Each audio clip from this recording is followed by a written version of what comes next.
Hello, everyone. Welcome to the Chocobo Invitational from Final Fantasy VI Worlds Collide. We are here to play a little bit of the Mountain Chocobo flag set. I am joined here in the booth with Darkness. How are you doing, Darkness? I'm doing good. I've been doing a few of these broadcasts for the Chocobo stuff, and they've all been very fun. And I think this should be another good one. And this is going to be the last one before the tournament starts. So there's final day for people to sign up. So if you're not signed up already, we got 45 entrants. Try and get to 48. I forget exactly what happens if we get to 48, but it's a nice even round number, which would be good to have. Yeah, I think it just evens out the Yeah, you don't have to. sections. Yeah. Yeah. That'd be cool. So, to talk a little bit about the Mountain Chocobo flag set, you see a very handy dandy infographic there. It uses the same flags as the yellow Chocobo flag set, which is sort of the base. And the different colored Chocobos adds extra objectives based on some relevant locations. So, the basic yellow here, as you see, 45% equip rate, very handy. The Rizopus, always 15 seconds. I love that.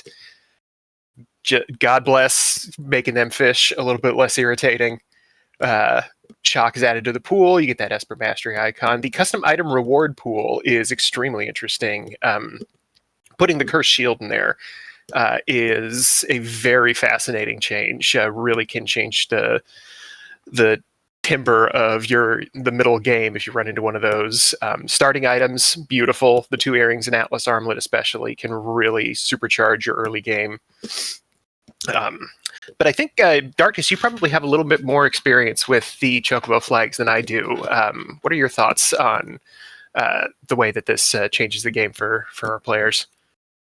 Yeah, I think it's sort of a nice mix between like the easier World Cup settings and the sort of bit harder Ultras League settings. I feel like you do get things that to start out, which helps a lot because sometimes you just might not find like earrings in like any of those 5 or 6 shops you go to. So I mean, two you'd rather have like 5 or 6 generally, but two still is it's something to have. It's gets you started, and you don't have to worry about like hunting for stuff in shops too much. Same with like sleeping bags and all warp stones, all that stuff. So I think it just makes it a lot like sort of smoother. The sort of worst case scenarios are kind of like as mitigated without sort of making it too easy for the players. I feel like I think it's a really good balance, and I've been enjoying it a lot. Yeah, it does a good job of compressing the early game. Mm-hmm. Yeah.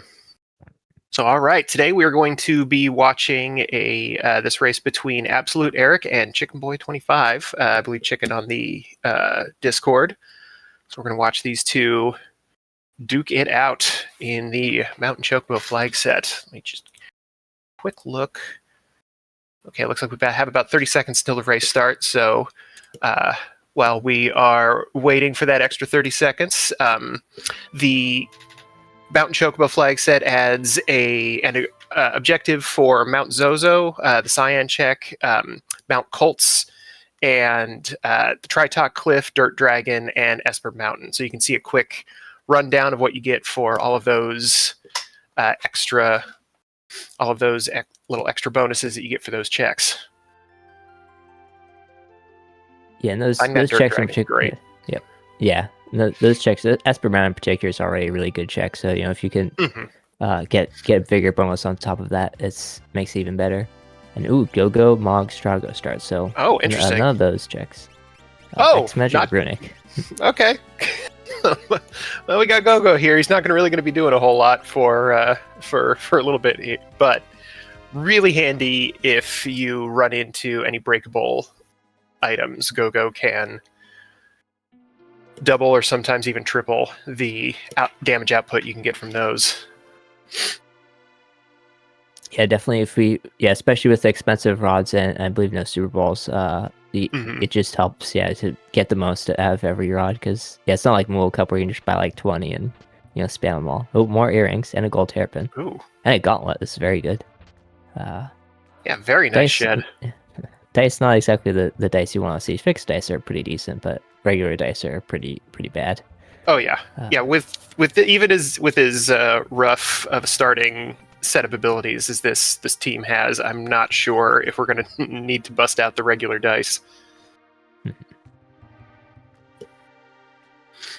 Getting that Mog check started up. I don't know if we're going to see either of our runners run in there right away, but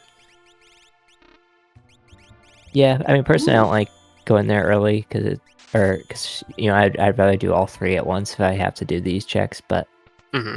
I mean, given the checks we do have, like Go-Go's isn't the best, and then Stragos for the most part aren't that good either. So you're kind of left for like you don't really have many good options. So I guess I could see doing it, but no, Chicken Boy will decide that they would rather go elsewhere and do some shopping. But they might come back later and decide to do it once their shopping's over with.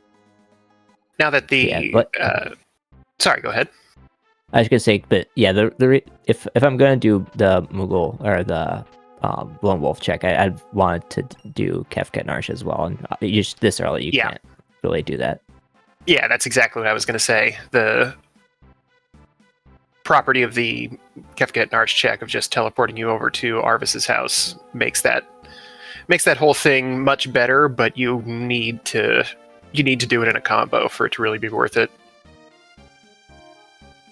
Saw the returner up there in the cave coming very close to causing a huge problem for Chicken here. Yeah, I had one time where the returner trapped me in that like hidden passageway. He like went all the way up there and locked me in it. How did he get all the way back there? I don't know. He just took the perfect path, I guess. It was pretty impressive. I'd never seen that before. So we had Chicken hanging out a little bit in that item shop. That is something that you don't see quite as much of with the Chocobo flag sets. With what we were talking about earlier with the items that you get at the start. That also does have the interesting knockdown effect of making item shops a lot less important. Typically, you would want to go and check every single one of them just in case you haven't found warp stones yet, or you still need revivifies, what have you. But in this particular case, like for example, South Figaro, for the few Chocobo seeds that I have ran, I have kind of just ignored this item shop altogether. Yeah, yeah, I mean, oh, sorry, I was distracted a bit. I don't need to. That's all right. But anyway, yeah, I think. I always like coming to South Figaro. I don't really like going to returners. I've stopped going to returners just because I don't feel like an item shop and nothing else isn't that worth it. But yeah, I don't know, I'm weird like that. I also don't really do nourish unless I have to. So I probably wouldn't go with my strategies, but that's just what I do because I'm weird. Ooh, cat hoods for sale. Yeah, we saw Chicken earlier purchase a set of Dragoon boots in World of Balance Narsh, and my initial thought was like, well, that's awfully optimistic of you. But then found a dragon horn immediately afterwards in this relic shop. So, all right, optimism wins the day on this one. Still need a pokey stick to jump with, but once that, I guess now that I think about it, Mog start means that if you find a good lance, you're gonna have somebody to use it. Mm-hmm. Runic Mog means he's not gonna be doing anything else with his time. Yeah, unfortunately not like jump Mog or anything like that, but yeah, I mean at least it's something to poke people with. Ooh, offerings, that's nice. It does look like the Zen Thief is not going to be offering an Esper, so that is an item from a pretty strong pool. Wouldn't be a bad idea to get that sooner rather than later. Yeah, it's 26k, so yeah, it seems like they're gonna sell just enough to get it. Maybe just sell everything they don't need. Can't quite afford the offering, but we don't really need an offering just yet. Mm-mm. This guy might have an offering. Oh, hey, there we go. First one. So in the 7 battle guaranteed limit for those two is pretty interesting. That's just enough to where it's not a freebie, but not so high that you are almost guaranteed to not get it. And ooh, Pearl Lance for Chicken Boy. Yep. That is excellent. That really puts that those purchases of the Dragoon equipment early on as a very good play for Chicken here. Yep, and Numbers chose to avoid the skip the basement, so they will not be getting that Pro Lance. So there wasn't really that much, and then Pro Lance isn't really like a run like. Oh no! It's not like an Illumina type thing. It's not gonna take like 5 minutes off your run, but yeah, it's nice if you can get it if you have the Dragoon equipment, which I don't think Numbers purchased either of those items, so wouldn't be a huge swing either way. And earrings for sale there, but maybe I might have seen earrings earlier because they decided not to buy extras. I should mention that we unfortunately Eric had we had a bit of issues with Eric's stream, so we had to switch over to Numbers here. So, but Eric, I believe, is still running it. It's just unfortunately can't show his stream. Mm-hmm. But some technical difficulties. Thankfully, we have a pretty good amount of players running this. There's 7 total, so there's 5 running in the background, which will update with any kind of times along the way as needed. Yep, and also thanks to our great restreamer Glued for doing all the things in the background to get all that swapping done, and also do all the setup beforehand. But yeah. Anyway, the Numbers now choosing to do basement. Interesting. Yes, I mean, doesn't really matter if you do it in World of Balance or World of Ruin. Well, there's that one chest that's technically outside and changes, but generally speaking, that's not that big of a deal. Although I have once had it where it was like a big deal, whether you got it in World of Balance or World of Ruin, because that one chest was like something really good. Mm-hmm. This is a very popular spot for superstitions. I, for one, really like grabbing that item in the clock in the back there once you get through to the actual manor, because I found an Illumina there once, and therefore there's an Illumina in there all the time. Yeah, I generally don't go for that many out of the way chests unless there's like B dash on. One of the races we did, I think it might then it was the Need for Steve race. Or no, sorry, not Need for Steve. It was the Living Seed race. We had B dash on for it, so I just went and got the chest in South Figaro that's like on the wall up there, and happened to be an ice shield, which was very nice. So that was fun. All right, looks like we got Numbers heading over to Gogo's check. Looks like Chicken might be doing the exact same thing. Yep, switching over to one character. You know what that means. I'll be a bit careful flying the World of Ruin, because you know. Oh, I guess he already went all the way there. Yeah, that's. Yeah, Numbers a bit riskier there. We got them pretty much even now, going into their first check. Ooh. Quick engulf there from Chicken Boy. I think Numbers got a preemptive strike, so that's why it took so long. So this basically dead even. Yeah, and this is interesting. Chicken did do a little bit more looting with the. I don't know if Numbers went to the returner hideout or not, but yeah. Ended up with a couple little minor. Ooh, and the lead is retaken as Chicken gets launched into the pit here. Found a Thunder Shield, though. Thunder Shield, yeah. Yeah. Not the worst thing to get out of it. Wow. Pretty good items in the scary room here. Ooh.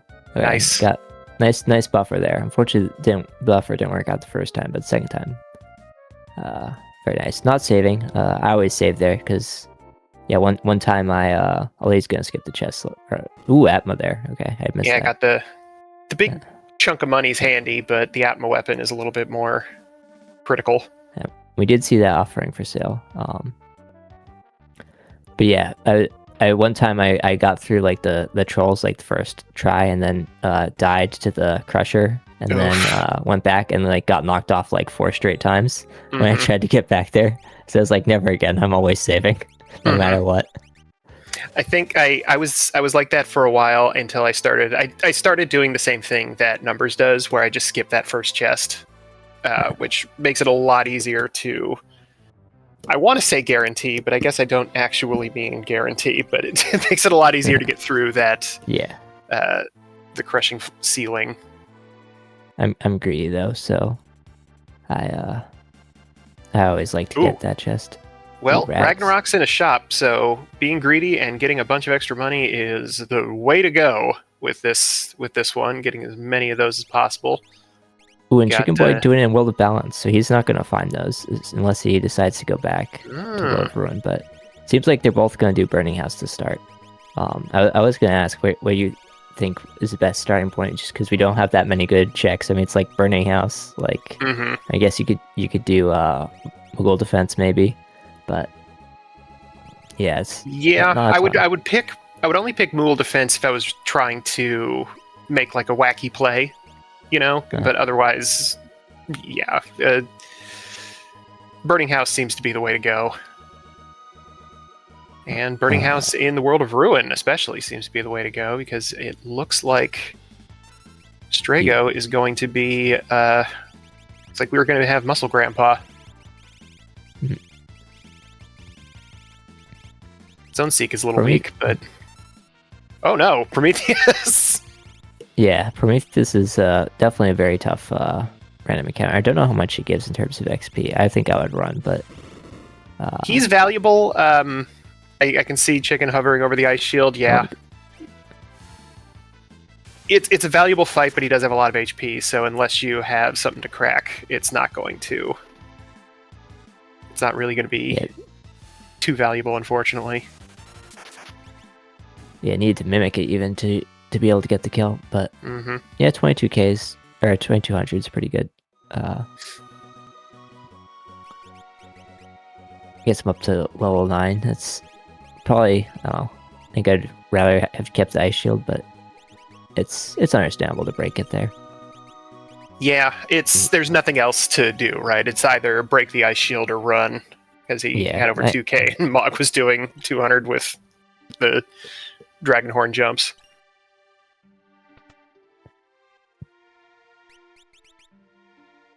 very very bad wall ring and fake mustache relic shop there. So Mm. fortunately, World of Balance does not seem to be the play. But who knows? Maybe there's a Luminous in here.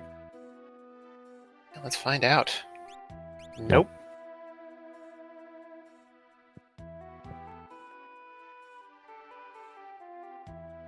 So yeah, Chicken with some levels, but not a whole lot else. Not a whole lot else to their name at this point. And we have numbers going through there. Not a great grind fight at this first one, especially for the setup. A whole lot of single target damage here, but we'll see what that second fight has to offer.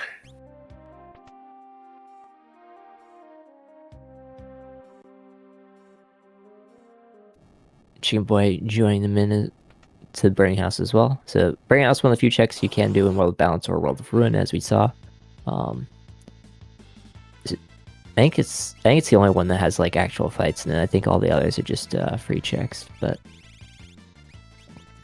Let's stuff see. like Yeah, Mool Defense that you mentioned earlier. you You'd can be do able World of to. Defense, World of Ruin. Oh, World of Ruin. No, No, my no, mistake. sorry. I'm saying yeah, checks that you could do World of Balance and World of Ruin was Okay. you can do Gaussveld check. Celus's free check. Setsu's free check. Edgar's free checks. It's mostly free checks. Mm-hmm. I think this and I guess Gao and the Velt are the only two that are like actual fights. Right. Which is even then, it's like only on a technicality. Yeah. We got Chicken putting some work in, jumping with, I think that was, I forget if that's I think that's the Atma weapon on Mog. No, it's Excalibur, I think, is what he put on. I think he probably should probably switch back over to, I think they just optimized and forgot to switch back over. Yeah, the Pro Lance spears getting that extra 50% damage on a jump, I think would take over it, but... if you have a Genji glove, you can give non-spears the spear damage bonus by equipping one spear and a non-spear as well, because you'll get it basically picks one of the two weapons to swing with, but you get the bonus of the spear either way, even if it picks the non-spear. So one day I will find a build that where that's actually viable. But generally speaking, if you have a Genji glove, like a Pro Lance, and like some other good weapon, and a Dragon Horn, you're probably got better things to do than dual wield jump. But you never know. Sometimes those little side, 1 in a million chance strategies can serve you well. Usually, I would imagine probably more in a situation of like, oh no, I'm on the statues and I ran into a really gnarly boss.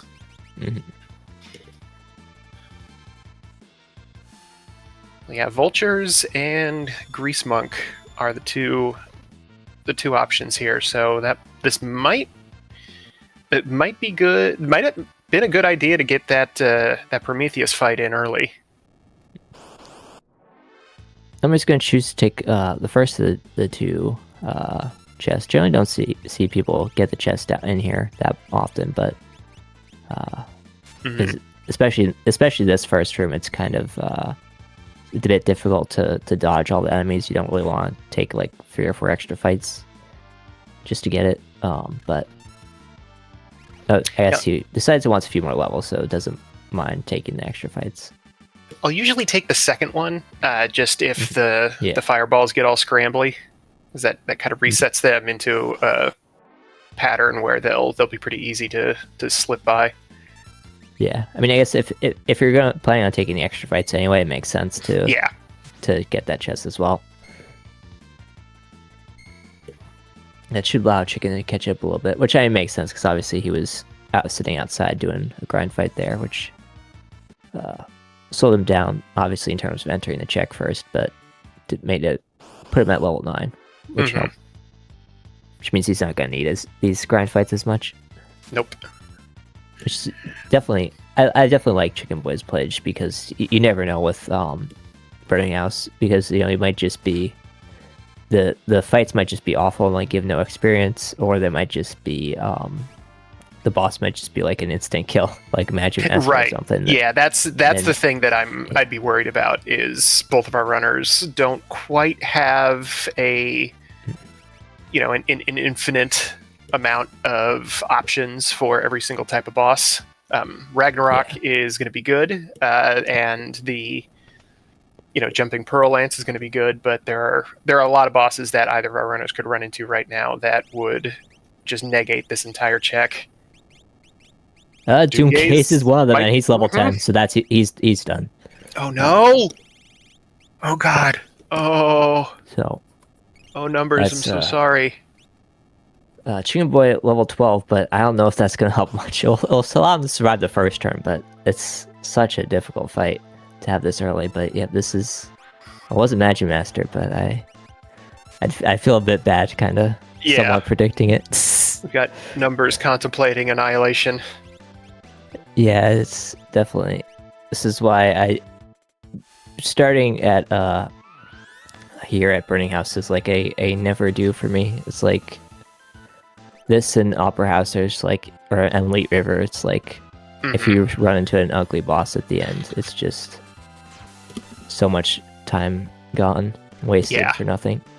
Yeah, it can be a real big loss, especially if that is your first check and you spent that long going into it. So it looks like Numbers has forfeited. I do not blame him in the slightest to go 20 minutes and lose essentially everything right at the right on your first boss. It feels terrible, so we're going to go ahead and pipe in Papa Shango. Yeah, in unfortunately, the left slot. side of the screen, the left side of the screen has been a bit cursed today. We're Right, on our third run now. Chicken's fighting the world here. Yep.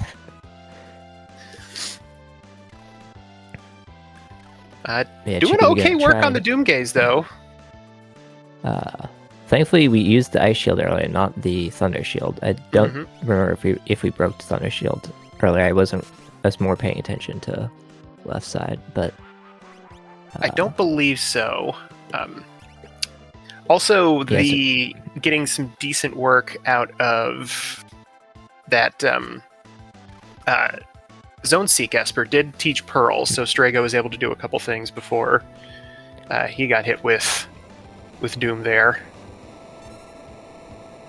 And we got Papa Shango's up. Shango was at the Tritalk spot, so don't know what checks they've done up to this point, but interesting that they get an Illumina out of it. Interesting to choose for this direction. And also congrats to Chicken Boy for getting through that. That was no kidding. Definitely very, very tough fight.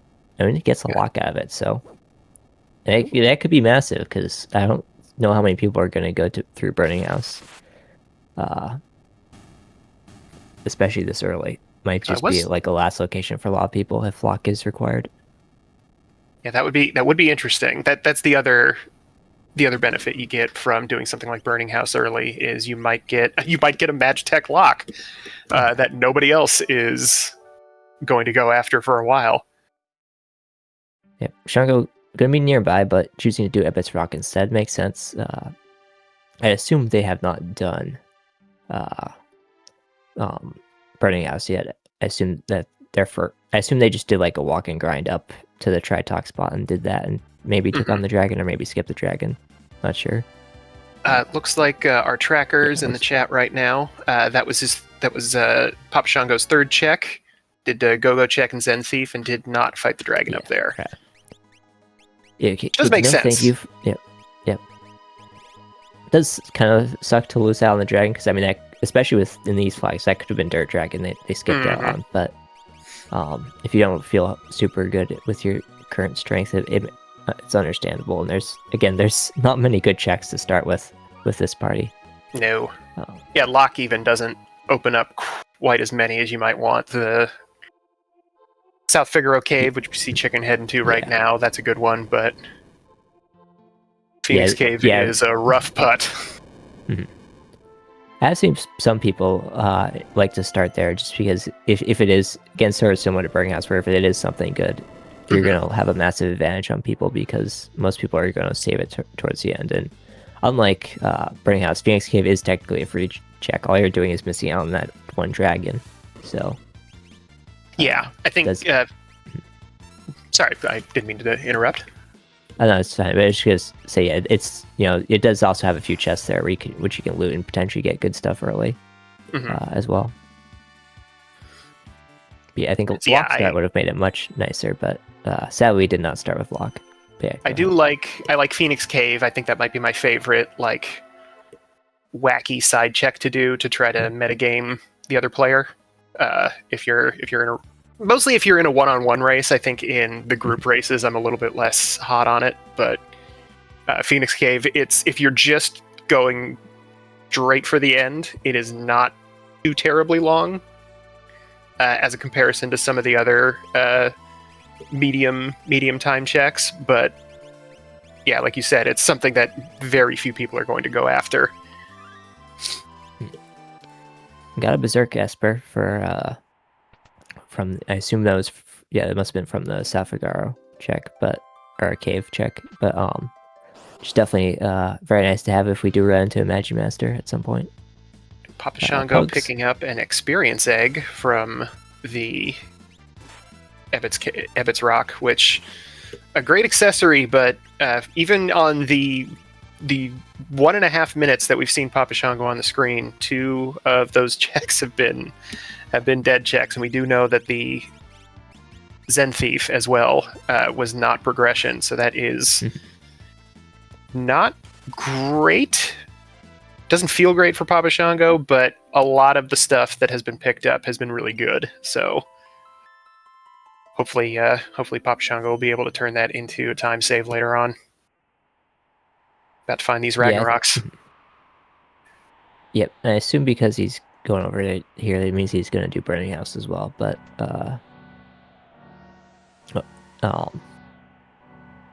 yeah, I think that. Sorry, not going to sell one of those Atma weapons for. Yes.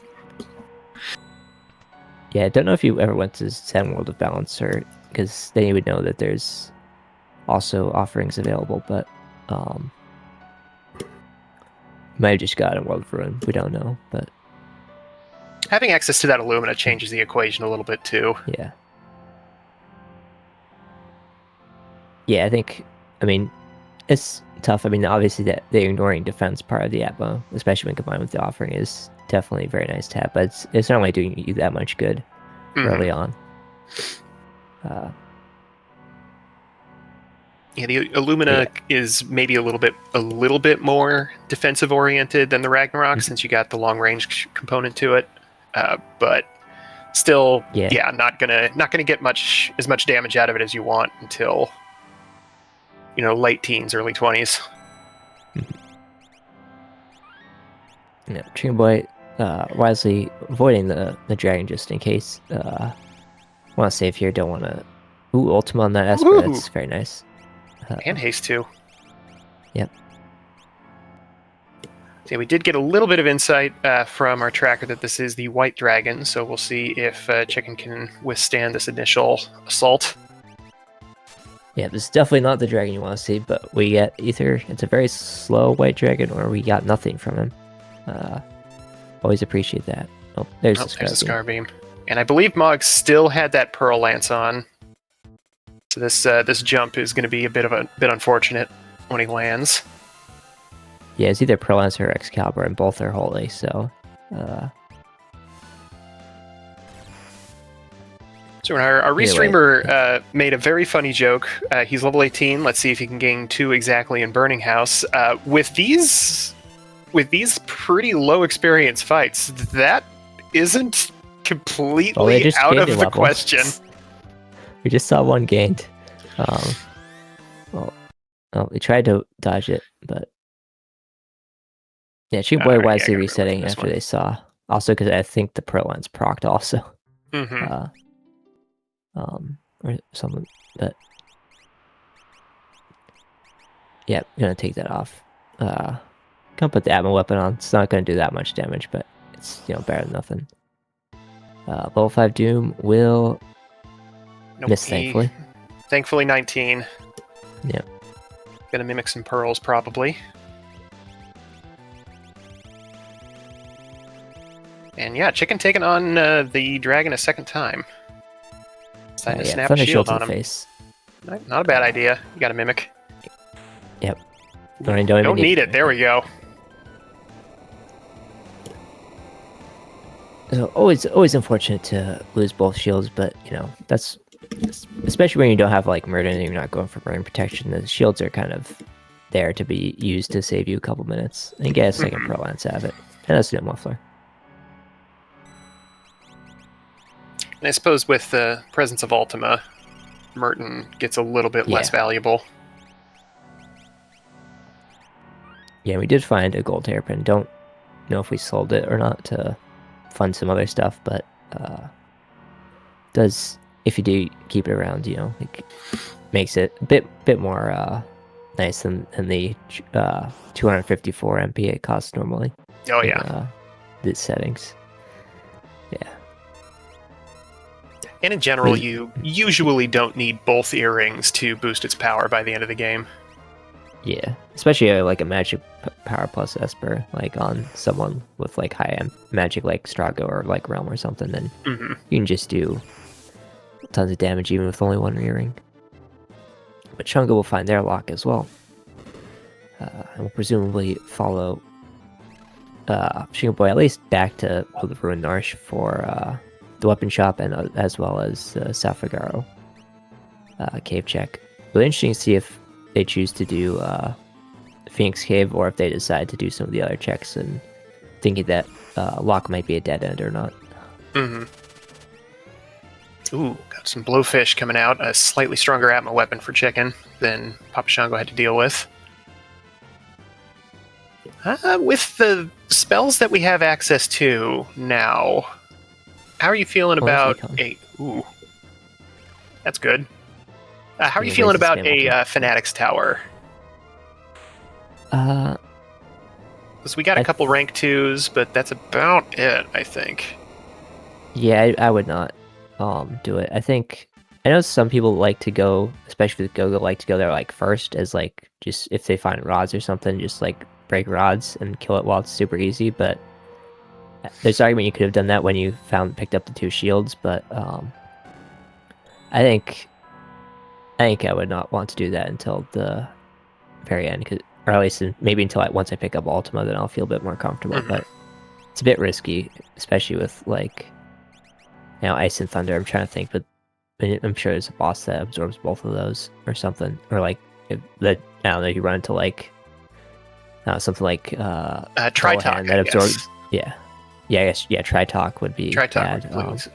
And yeah, I tend to avoid it until I have enough to solve all the problems. Although I guess Presence of Berserk kind of changes that around a little bit. Mm-hmm. And we see Chicken heading into the Phoenix Cave here. Splitting the party up, we'll see if he opts to go after the dragon without Go-Go here, but... Yeah, interesting they choose to forsake the Go-Go. I guess with the shields gone, we don't really have anything useful to mimic at this point. But... And unfortunately, you can't set Mag Attack in the status screen. So not a whole lot of great abilities that you'd want to double up on. Yeah. I mean, I guess you could just mimic Magitech, but that does require a lot more setup than just using it as an ability. Plus, the power levels of those beams are just about at their limit for effectiveness for Chicken, where they're at with levels right now. Yeah, I think they're basically tier 2 spells in terms of damage. It's weird. The spell powers are the same, but like they're in different orders. Like, because I forget the exact order, but Ice, Fire, and Bolt are like all different in spell power by like 1 each. Yeah, I think Fire is the weakest, and then Bolt is the strongest. But then for the beams, I want to say it's the other way around. Yes, it's very weird that, but and minuscule. Like it's one battle power, so it does not matter. But it's just a very 60, 61, 60, 61, and 62, and then I think tier 3 spells are 120, 121, and 122. It's right. Even the tier 3 spells, it's like 120 and 121. That is point. What are you guys doing? What at what stage of game development did you think that this was going to be meaningful? I love Final Fantasy VI. Yeah. I think they also have different MP costs in vanilla. I think they're also one-off from each other. Yep. Mm-hmm. That's what you're paying for. If it's that one, actually. Right. Yeah. Yes.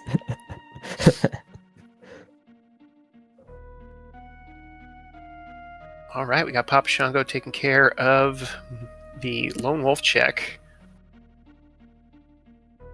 Got Edgar and Umaro's cave. Presumably going to have the same attitude towards characters up there as Chicken did. Maybe gonna swap that Go-Go out for now. It does look like Chicken's gonna be taking on that dragon. Yeah, it'll be interesting to see if Shango chooses to do it if it's not a character, and it is not. So I think he'd probably still do it anyway, but definitely not as beneficial. It's a double not character, sadly, but and we'll see lots of dead checks from Papa Shango's side. So that another egg. That means that there are less in the pool, but also, unfortunately, it does mean that it would be funnier if it were to be a dead check, which I do believe this randomizer does take funny into account. Nope, it is Magic Site. You get rating out of it, so one of the better ones to get. Okay. Not multi-summon, but still it makes tier 2 much easier if you manage to get to hit and you don't have any other ways of instant death. And well, we were talking about Merton earlier. There it is. But there it is. Don't know if we're gonna learn it. Yeah, especially after snapping so many shields. I think you probably see that and you're just like, well, that's a different time, a different life. Yeah. Yep. Gogo also kicked to the side on Shango's screen on a different check.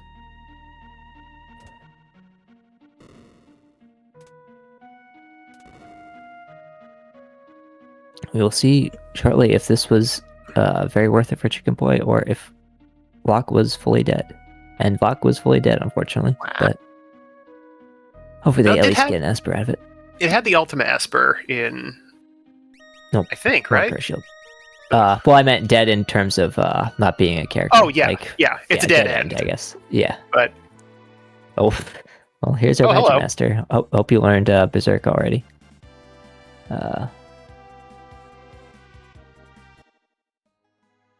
Looks like maybe not. Yeah, unfortunately no Go-Go, so we can't mimic it. And I guess we're going to swap for the Atma weapon. We have 2 of them, so that will help at least. It's not going to do a ton of damage, but it's better than like the 4 damage. Yes. I like this, because Jump has perfect accuracy. Lock is probably not going to hit very often, unfortunately, especially being dead. But Bog will. It won't do a bunch of damage and won't do a whole lot of extra damage, but it will do some damage. Yeah, it's about 2k, that's pretty decent.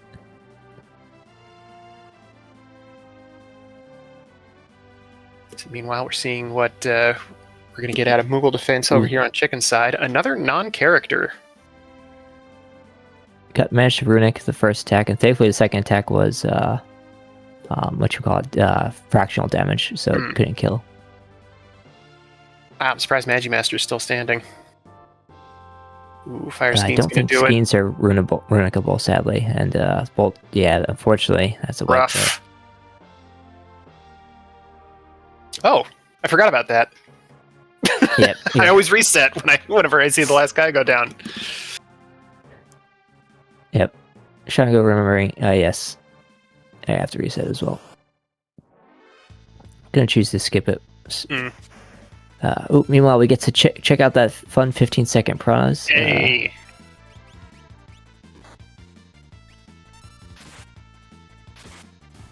I think if it was a character, I might have been tempted to go back into it, but considering that being at 4-4, I do not hate this decision from Papa Shango. Although they're probably going to go right into Moogle Defense and see that that is also not a character. Which, geez, yeah, I guess Fanatics Tower is the only one we haven't seen yet.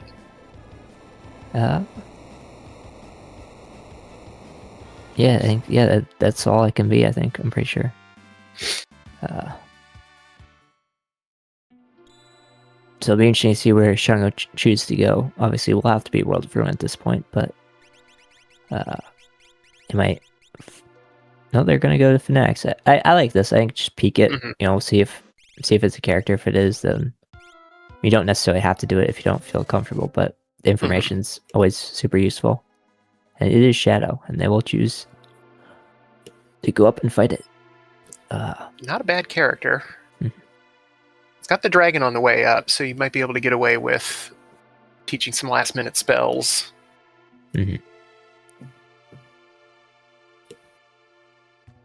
Oof.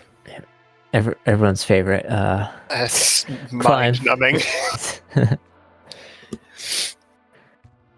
Definitely hard to do it perfect, especially if you happen to do with B dash on. That's always when it's fun. Oh boy, I have not tried that yet. That sounds like a nightmare. Yeah, the best is B dash and you're poisoned. Then it's really trippy. Oh well, there's the dirt dragon. Hey, we found him. That's either an offering or an EXP egg, if I remember my things correctly. Yes, it's one of the two. Yeah, question from the chat, isn't this Fanatics Tower gated? That is true. I believe that is going to be the case here.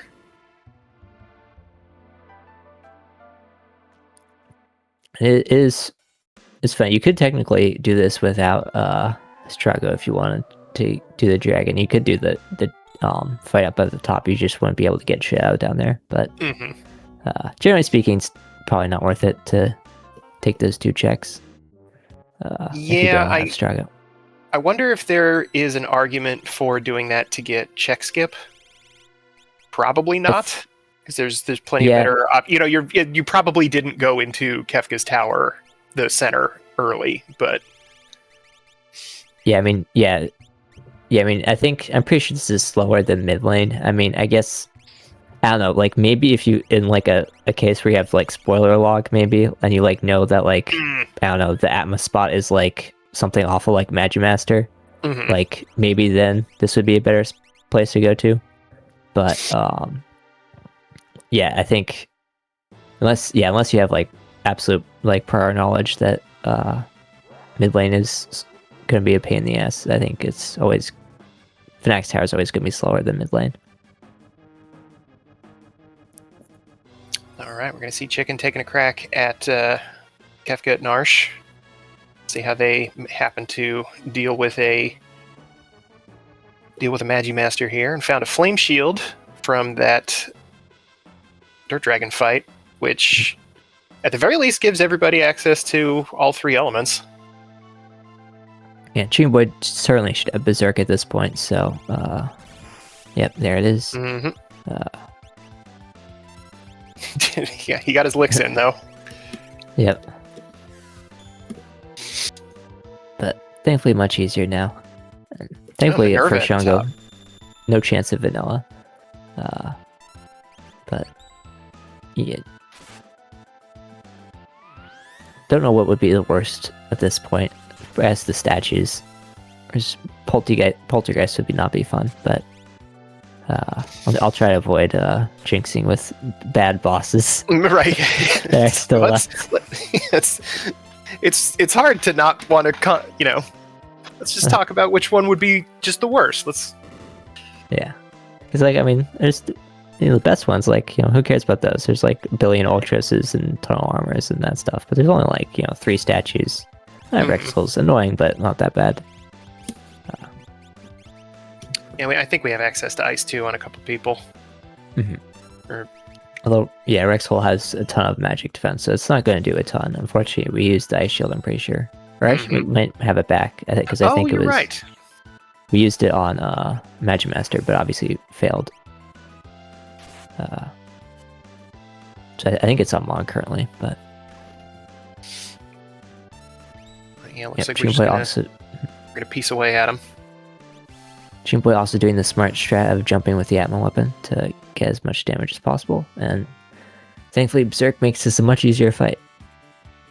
Oh yeah. Yep, now that was to take off. That was the issue on Shango's side, was just incoming damage. I think probably was maybe 1 or 2 jumps away from taking it, but yeah, just couldn't deal with the double spells. Full damage out of that broken Ice Shield, takes out Rexel. Yeah, like you said, in my mind, Rexel is a nasty boss that I don't want to run into, but it's much less likely to wipe than it is to just take up a little bit too much of your time. Yeah, I think it's kind of like like Welk or stuff like that, where it's just like it's annoying and can be slow if you don't have enough power. But yeah, Chicken Boy also finding out that I believe this is their last location now at this point. I guess they haven't done Ebbett's Rock. I think they did not do. Oh, you're right. Which I think was a egg. Dead check, I sure. believe. Oh, it was an egg. Yeah. You're right. Yeah. Man, wild starting options. Very few checks available. 2 characters, one of which is a dead end. Yeah, so I guess with knowing that's one of 3 Shadows 3 checks at this point, which one would you decide to do? Which, I assume we're doing the free check no matter what, but would you rather just do Floating Continent, or would you do Cave of the Belt? I think at minute 45, well, Papa Shango has a decent amount of power here too, and has seen a lot of the road blockers already. I might want to go into the floating continent like immediately, right? But at the same time, I would also be constantly wondering if, Terra was in the Velt Cave or something like that. That would have been a substantially faster Yeah, I think batch I of would checks to just get. do Cave on the Velt because it is also peakable. So if it's something you don't need, you can warp out of it. It's only like Mhm. 40-45 seconds lost. Whereas if it's floating continent, yeah, it's two potential option checks instead of one, so it's twice the chance. But if you're wrong, you're losing out in like 5 minutes compared to like 40 seconds. So I think Mhm. I think I would rather do Cave on the Velt. Yep, and Shango agrees, choosing to go to World of Ruin. I guess it is possible they could do Phoenix Cave, but I doubt it at this point. Yeah, probably not, I would say. Which is good, because I believe there wasn't anything Yeah, in there, but... it'll be interesting if this is dead because they might choose it over Floating Continent because that's a bit more of a tough decision. But Mhm. I think certainly I would rather do this than Phoenix Cave. Oh yeah, definitely. And Shango kind of weighing some offensive options here. Putting the Atma weapon on lock and shunting the Illumina over to Shadow here. Nobody using the experience egg. I just noticed that. I wonder if Shango also just noticed that. Yeah, okay. Yeah, I assume it put it on lock, or lock already has one, so we have two. So yeah. Oh, dang. Yep. As we're gonna take the jump off and give it to Mog. Pretty boring Phoenix. Yeah. But yes, we'll learn Demi, I guess. Yeah, sure. The lowest level instant death spell. Also, I enjoyed the Rage strat coming out, or Berserk strat coming out here from Chicken Boy. I tried this once with, I think, a Genji Illumina user, and it wound up missing like 3 straight times, so I decided, like, never again. Oh, there's an economizer for... Hey. If anyone wants to use that forever as the Ultima on, I can... Don't even have to spend the 60k to buy one. I always love finding something like that in a chest. It's either worth 30k or it's going to save you so much money. Yeah. Although I guess the auction house isn't really in play in this one, but... Yeah, I'm pretty sure auction house is guaranteed to get dead. Who will see you tomorrow, so... Although... Thankfully, Sorry, this is interesting. It is a character number 6, which is very good for Papa Shango, but we do know now that he just leads directly into Edgar. So, in order for this to actually be,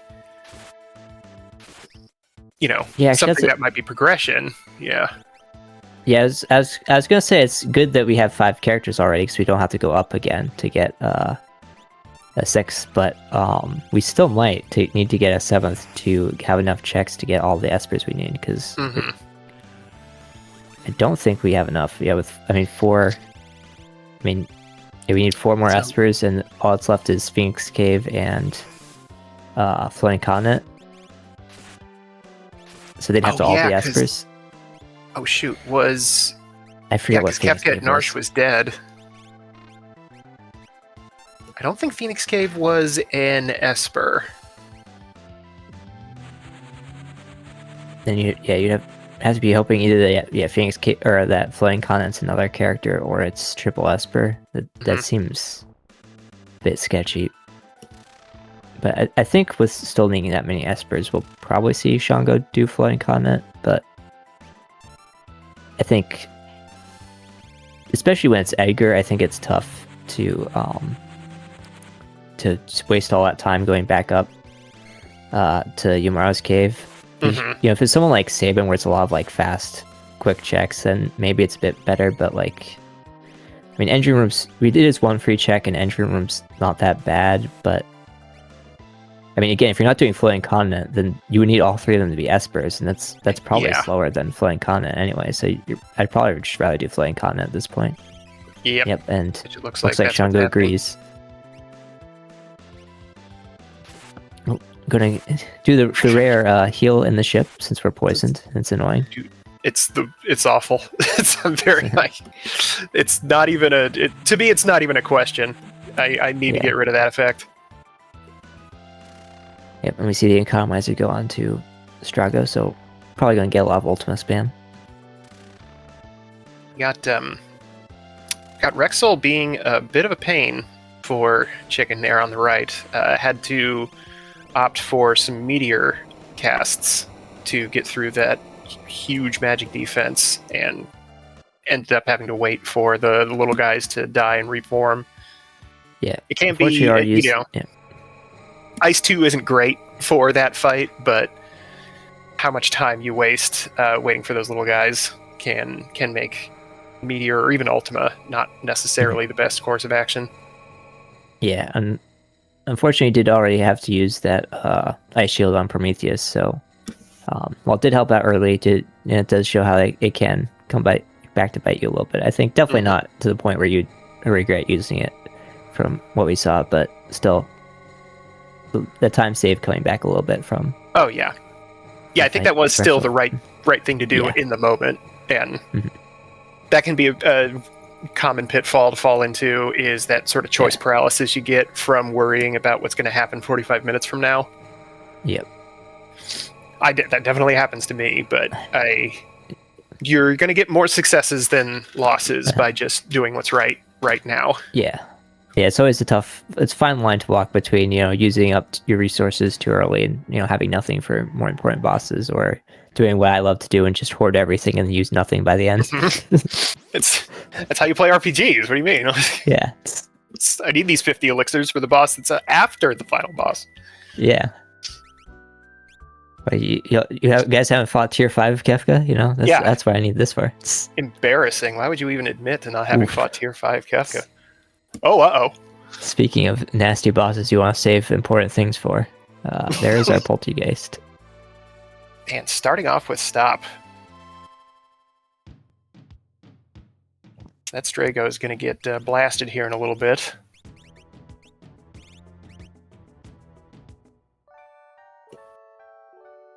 And there it goes. Yeah, we have learned Patuk now, but unfortunately that's not really going to help us very much at this point. And then this guy, he doesn't like Stop, which is not a very common spell to pop up. But thankfully, he does have Safe. I forget if he has Shell, but I know he has Safe on. So these single target hits are kind of rough. It's just Safe, I'm pretty sure. Okay. I think Goddess has just Shell, I think, or maybe Doom. One of the two has just Shell, and then Doomgaze has both. That's why he doesn't take any damage. Yep. Did lose a character on the way out, which is a bummer. But we get free heal, and it's Kefka. Oh, hey. Oh, and Chicken went the same route. No, waiting a little bit. I kind of agree with this. You can always come back and pick them up if you do run into a 3 Esper floating continent.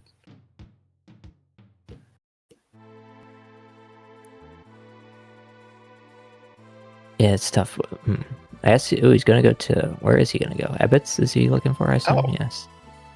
Interesting. Okay. I mean, it is not that bad of a check, and... No.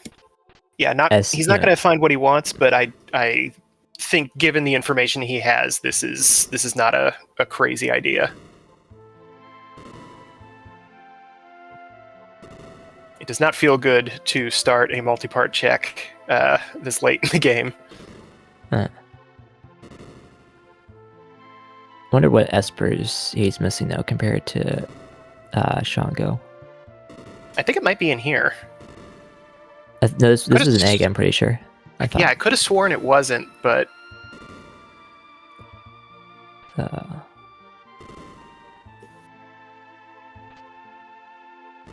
Yes. Oh, did he ever do Lone Wolf? I don't think... Oh, no, he did do Lone Wolf. No, he didn't do... Kefka at Narsh. Well, no, that was a dead check too. No, he did. It was Shango died. Chicken Boy got through it. You're right. Pretty sure he did Mogul defense as well, so I don't know what he didn't do.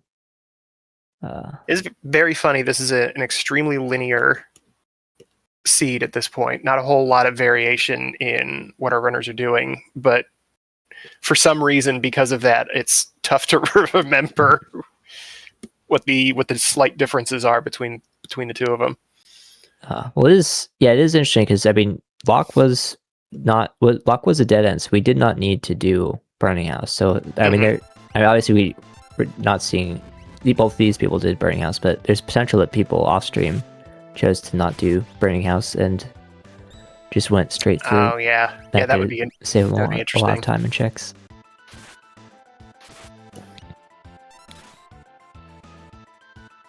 Which I suppose if you found a Prometheus fight outside, just did a couple of those and then decided, like, you know what, I don't need Burning House anymore and move on to something else. I can see that line of logic, but it would be a bit of a stretch. Yep, and it was an egg, so. Okay, yeah, you were right. Yep. Do another Berserk Rasper just to add salt into the wound, I think.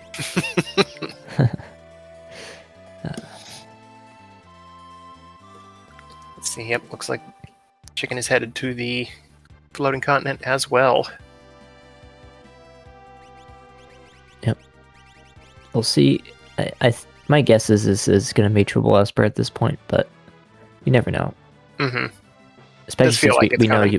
Yeah, since we know Yamaro's a character. If Yamaro wasn't a character, then obviously it would have to be a character up here somewhere. But it seems like Yamaro is the path to leads us to the other characters. Yeah, that does make a lot of sense. See at the end of this if there is even a single branch to this thing. Hey, these guys. I think I would just run because they're kind of annoying because they can jump, but they're worth a lot of money.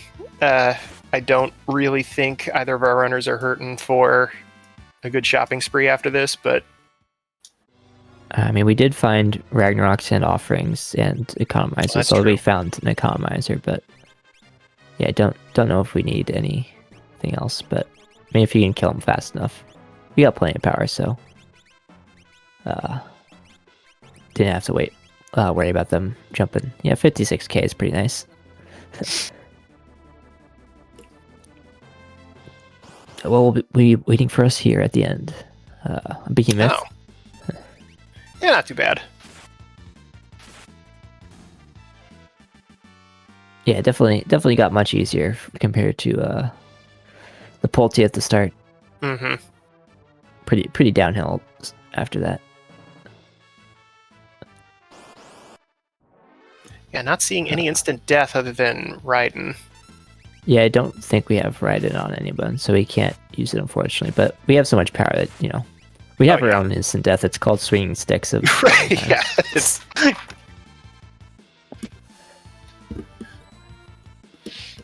Probably didn't take any more or less time, honestly.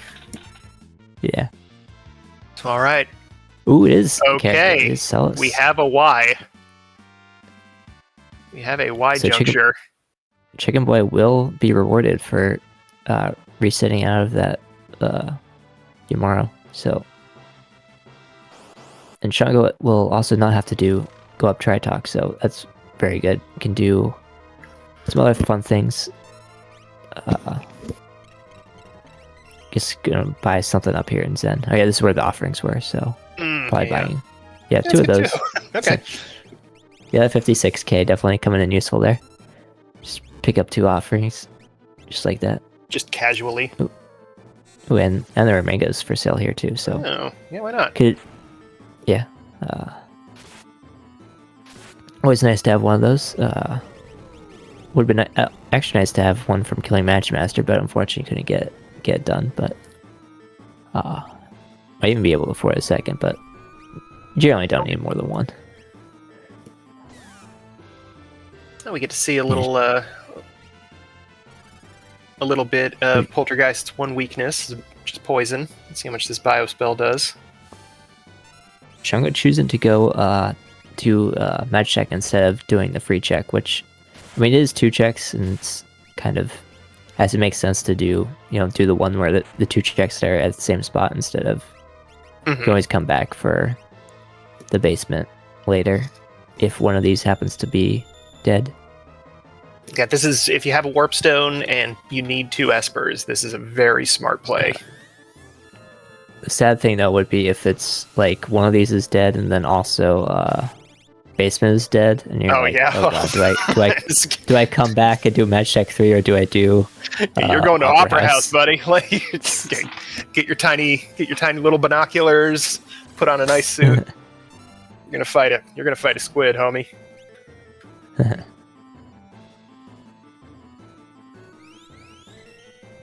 And Poltergeist giving Chicken some business over here on the right.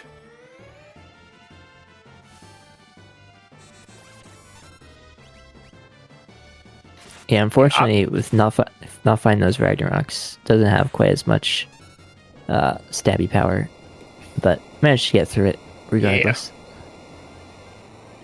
Oh, here's another one. Well, there's another statue. So at least we don't have to fight it in the tower. That's the good news. That's true. Plus, well, the bad news is quadruple frozen. So okay, I'm just gonna sit in timeout for a bit. Yeah, Chicken's got a pretty good opportunity here. Full party. Yeah. Doom definitely very pleased with himself there. Yes. Well.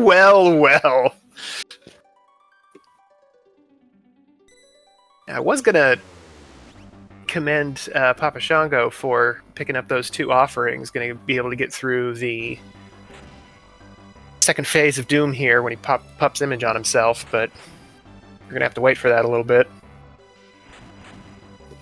Yeah, I think this is still probably faster than resetting, although it is doesn't feel faster when you're having to sit here for I think like 90 seconds or so. Yeah, I believe so. But I forget, maybe somebody in the chat might be able to help me out a little bit. I forget if it's just a flat 90 seconds or if it's based on the character's tick speed. It looks like it's just a flat 90 seconds. Yeah. There's some status ailments that only count down when the character's turn comes up. I think stuff like slow and stop are I like that, but not frozen, because that's it's the screw you spell.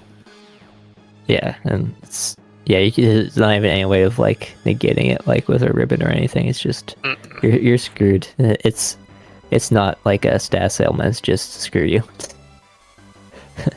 It ignores the rules. Oh, never want to hit Do You Wish to Return? Yeah, that would be bad.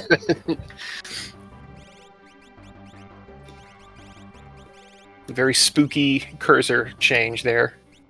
Picking up Bolt 3 and Life 3 from the first Esper on the Floating Continent, though. I did miss that. That's a handy thing to have. Yeah, Life 3 definitely very nice, since we have not found Fenrir or Golem yet. Yeah, Bolt 3 a little bit less exciting with the presence of Ultima, but... Yeah, I don't remember where that economizer was that Shango picked up. I don't know if Chicken picked it up as well, but if he doesn't have the economizer, then definitely Bolt 3 is just a nice way to do some damage without, while conserving as much MP as possible. But yeah, definitely if you have like a economizer, you're just gonna, except for maybe as tier 1, you still want single target stuff, but otherwise you're just gonna spam Ultima. And it's double statues. You gotta earn it here in the factory. On the bright side, all the annoying bosses are kind of out of the way. I mean, I guess that's true. Atma can be annoying with nice Pearl proc there. But thankfully we have 2 offerings, which will allow us to ignore the love token effect. But yeah, But yeah, you're kind of out of annoying bosses for Kefka's Tower, so that will at least make it pretty easy. I don't yeah. even The know only what the worst one, would be. Be like mm, Atma or something. I don't know.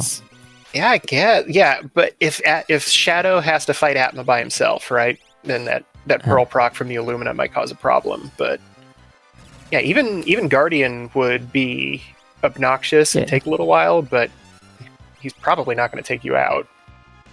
yeah. It's like Air Force. I mean, it can take you out, but we have so much power. We're probably just gonna kill it in like 2 hits anyway before it can do anything, unless you're super Oop. unlucky. But there's our unlock. So, nice double Esper there. So, don't know how many checks they're at, but presumably either they'll go mid or maybe do Opera Dragon or something, or they will just decide to go straight in. Yep, it will do Opera Dragon, so either they're 1 away or 3 away, presumably. Yeah, let's see if I But can't skip take is Xander. 21 checks, so and characters and espers don't matter, not that we're close enough anyway.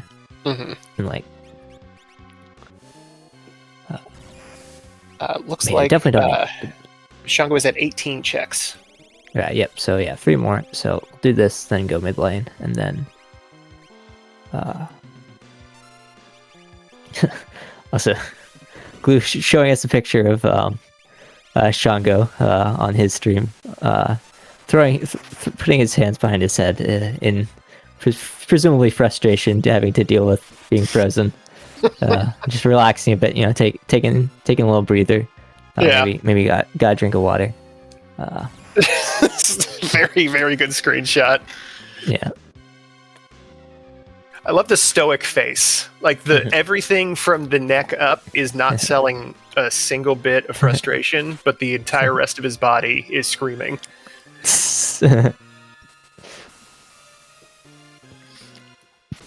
Yep, Goldie dragging down. Not surprising. We got plenty of power, so see if we get any more power. Yep, more Illuminas. All right. For our Illumina pile. Nobody has throw, which is very unfortunate.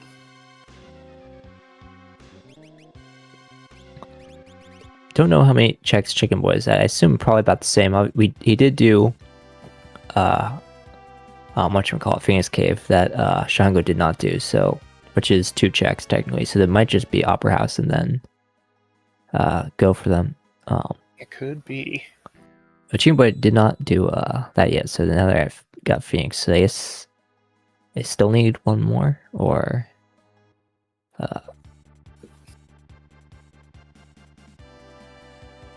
Tracker says that Chicken is at 19 after Gao's dad's house. yeah. Oh yeah, they're gonna need 1 from. Yeah, they still need to get stuff from Celes's checks. So, yep, choosing to do this first. I assume.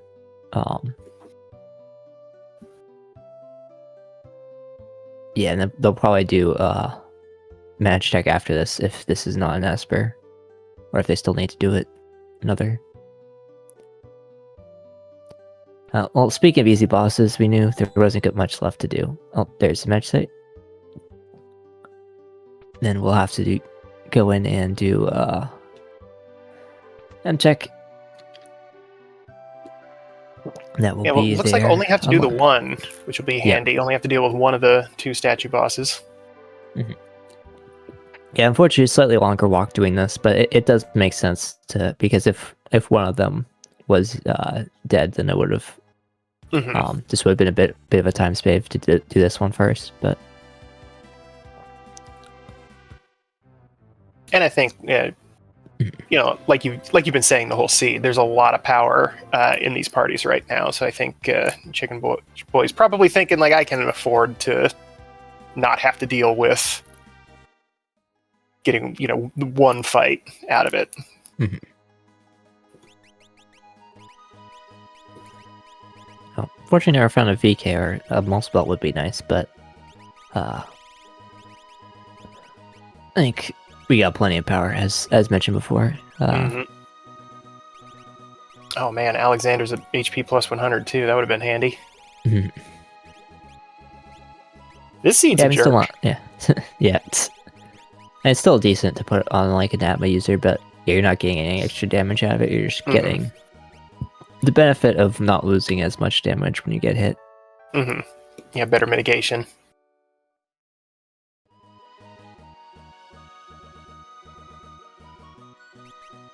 So yeah, it looks like Papa Shango's gearing everybody up, getting them all ready to go.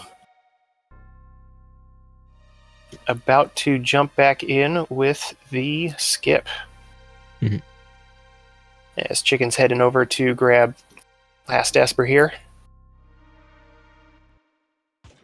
We'll see. We'll see if he also gets fully frozen. Yep, hopefully not.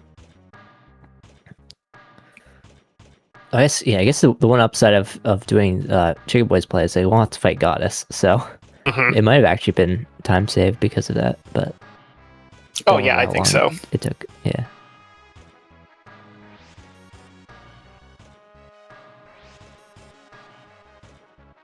Especially with so many physical fighters. Because Papa Shango has a bunch of all those offerings, I don't know if Chicken has done the same. So it might have been in a bit of a rougher spot to do damage after somebody gets hit with Love Token. Mm-hmm. All right, open with Surge. Already off to a good start. Oh, Celeste had health. Yep. Not the most useful thing in the world, but as far as, I mean, it's better than Runic, I guess. Yeah, although, I mean, we did see Runic get some use. Yeah, you're right, actually. That's probably arguable. The Match Master fight. Yeah, I mean, health early is awesome, but it makes a lot of those, like, annoying fights a bit easier because you just stay up. Allows you keep your characters healthy, but later on, it's not doing you any good. Like, I mean, if you're really desperate, yeah. It has more of a, like, calming effect. Having access to it just makes you, okay. Just in case. Yeah, I mean, there's definitely been seeds where, like, I've been, like, have, like, no healing, and, like, or there was one seed where I had to, like, the only healing option I had was Starlit, and that was fun. Ooh. Multi-summon? So, yeah, but okay, yeah, all right. I had to like run out of MP on like everything, and I had to like use my one ether on my healer so they could cast Starlit more, and then I had to kill with GP Ring. That's all I had left. It was a very stressful final Kefka. Ugh. Getting through it though. Yep. Speaking of getting through it, Locke absolutely eviscerating that Yamaro there, which I'm sure Glue will be very saddened by. But, you know, he was just, you know, testing us to make sure we're worthy of continuing on. Well, I mean, you know, I'm going to pull the curtain back a little bit. Umaro is an actor in this game. You know, he's not literally being killed, everybody. He's, you know, we got the USPCA over there to make sure that no Umaros were harmed in the filming of this race. Yep, and Shango also skipping the validation chest, so it's I believe a 5-minute penalty for him. Oh yeah. So. Well, and it's you know, and it depends. We've been starting to implement a fine. I think. I don't know if that's gone into effect just yet, but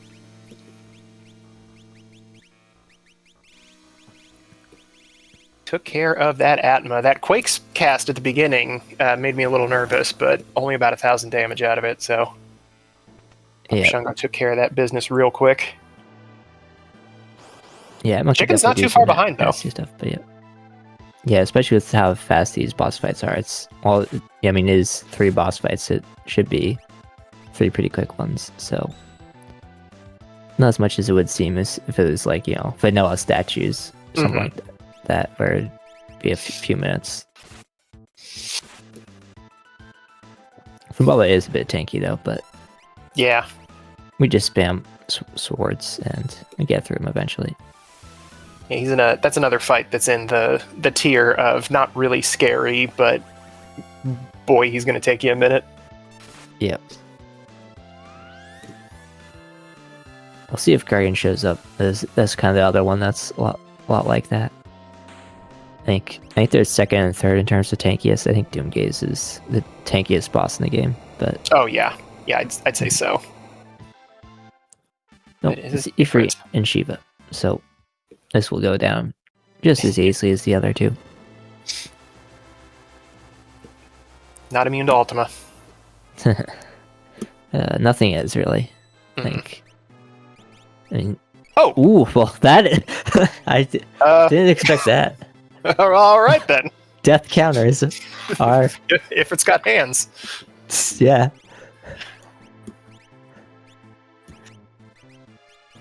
That will definitely eat into the lead a little bit. I guess Charlotte must be on just a white dress, but I would have a flame shield, so Just have to do a little. It was about minute and a half, but yeah, we'll get back there. But yeah, now with the power of flame shield, we will be more than fine. Just take off the Moogle charm, which I don't know. I think I would have just left it on it. I mean, Ultima should just kill, or I guess he's gonna use Ice 2 instead.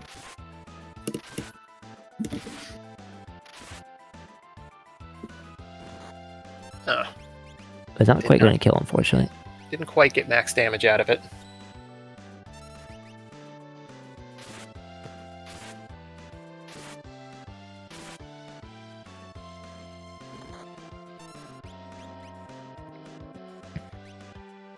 That ammo offering still not doing that much damage. It's a bit surprising. Well, I guess Mog must have taken a decent amount of damage. Yeah. Okay. Yeah. Use that half health. That makes sense. That's still kind of 1300.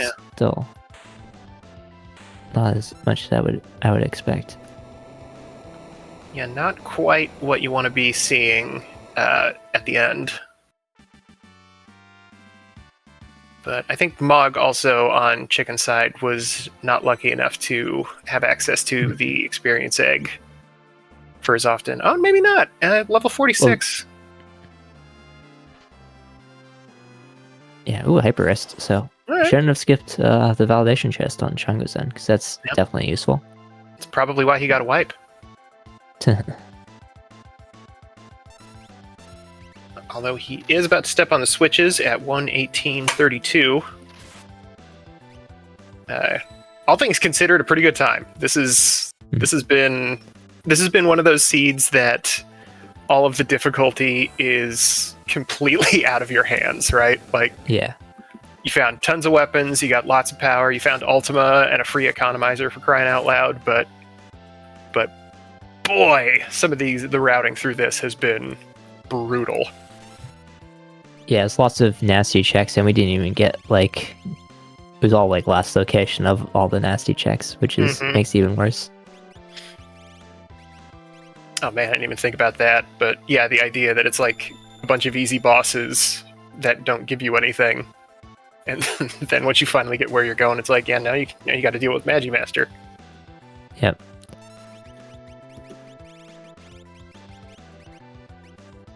Anyway, we're starting tier 1 at 1:19:29 for Shango here. So I don't know about you, but I think it's gonna be pretty fast. I'll go 6 minutes 57 seconds. We're seeing the show come out. Does get to hit. Like that, since no multi-summon, we have to save Raiden for tier 2, and tier 1 is vulnerable to Petrify, where tier 2 is not. So. Yeah, that's definitely that's the order of operations. Yep. Also, wait, why do we only have 3 characters in here? Did we just decide to forego Go-Go or something? Oh. Yes, you're right. I was assuming that, but I got Chicken and Papa mixed up because Chicken turned Celeste into a jumper.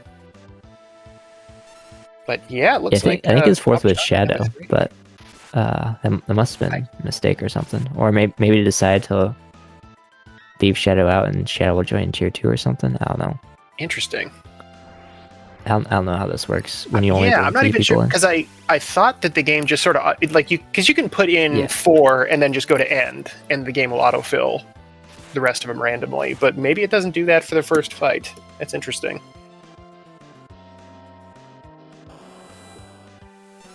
Yeah, I don't know. That's Somehow still yeah, I've learning definitely never things seen. about the way this game works. Fortunately, chicken taking the wipe tap out there. Very unfortunate, but nope. I guess we're still with 3, so I have no idea what happened. That seems like some very bizarre bug or something. I But might have to spend a couple seconds here floating back and trying to figure out what he did to do this, because I'm very curious now. This is emphatically not how I thought it worked.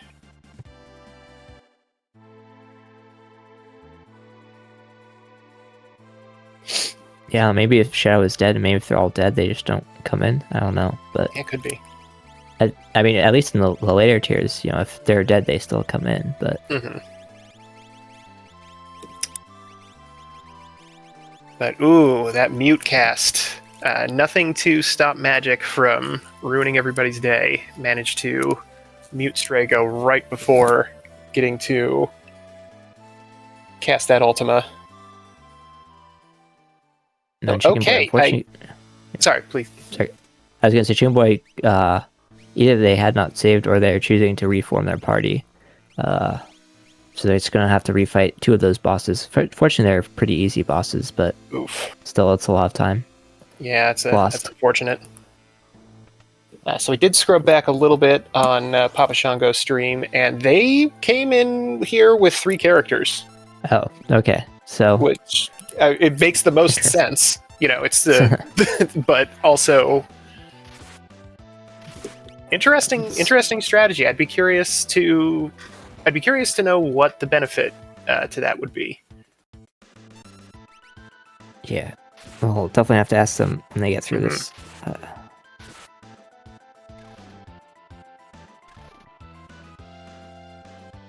A question from the chat: is it literally just a flex? It might be. I would not personally recommend flexing too hard on this particular after a seed like this.